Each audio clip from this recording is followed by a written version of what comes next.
நீ நான் என்ன பண்ண முடியும்? கையகி வைக்க அச்சனை நான் அடிப்பேன். அச்சனை நான் அடிப்பேன். நான் வந்து என்ன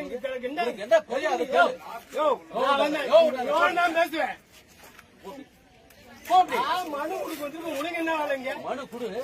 மனு கொடுத்துதான் வாங்க. யாரும் சண்டை போடல. தயார் பண்ணி தயார் பண்ணி எல்லாம் கொடுத்தாச்சு. வாங்கிட்டு நடவடிக்கை எடுப்போம். வாங்க அப்படி இல்ல மனு கொடுக்கலங்க எனக்கு கொடுப்பாங்க. அமைதியா இருக்கு. அமைதியா தான் இருக்கேன். ஏன் பேர சண்டை போடுறீங்க? அமைதியா தான் இருக்கேன். உட்காருங்க. காப்பூர்ல வந்து 338 ஏக்கரை 1916 இருக்கு சார். ரிசர்வ் ஃபாரஸ்ட்னு அதை வந்து 83 அனுபவ ரீதியா தப்பிதமா வந்து பட்டா கொடுத்துட்டாங்க. அது தவறு அப்படின்னு சொல்லிட்டு நான் மனு கொடுத்திருக்கேன் கலெக்டரேட்ல. இன்ன வரைக்கும் அந்த கடிதத்து மேல எந்த நடவடிக்கையும் எடுக்கல. நீங்க என்ன பண்றாங்க? 1983 யூடிஆர்ல அனுபவ ரீதியில பட்டா கொடுத்தத எந்துக்கா சொந்தம் அப்படின்னு சொல்லிட்டு இவங்க கேக்குறாங்க. நான் வந்து கலெக்டர்கிட்ட வந்து மனு வச்சு கேட்கறேன். எப்படிங்க வந்து நீங்க வந்து ரிசர்வ் ஃபாரஸ்ட் பட்டா கொடுக்குற அதிகாரம் உங்களுக்கு யார் கொடுத்தது அப்படின்னு சொல்லிட்டு அவங்க வந்து லெட்டர் கொடுத்துருக்கான் எனக்கு. ரிசர்வ் ஃபாரஸ்ட வந்து பட்டா கொடுக்க வழிவகை இல்லை அப்படின்னு. அப்படி இருக்கும்போது இப்ப ஆற்காடு தாசில்தார் வந்து 11 வீடு அங்க கட்டின்னு இருக்காங்க. அரசே இந்த தவறு பண்ணும்போது தனி மனித ஒழுக்கம் எங்க இங்க இருக்கும்? தனி மனித ஒழுக்கம் இருக்குமா?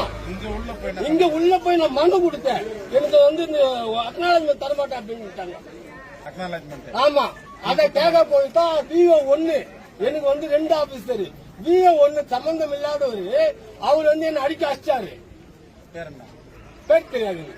விஓ 1 இங்க இருப்பாங்க. எங்க அடிபட்டு இருக்கு? இந்த பாருங்க, கண்ணு இல்ல, கண்ணாடியே குத்திட்டானுங்க.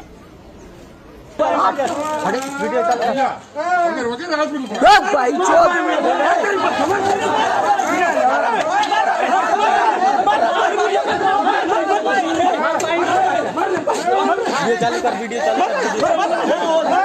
मर गया आदमी मर गया ना।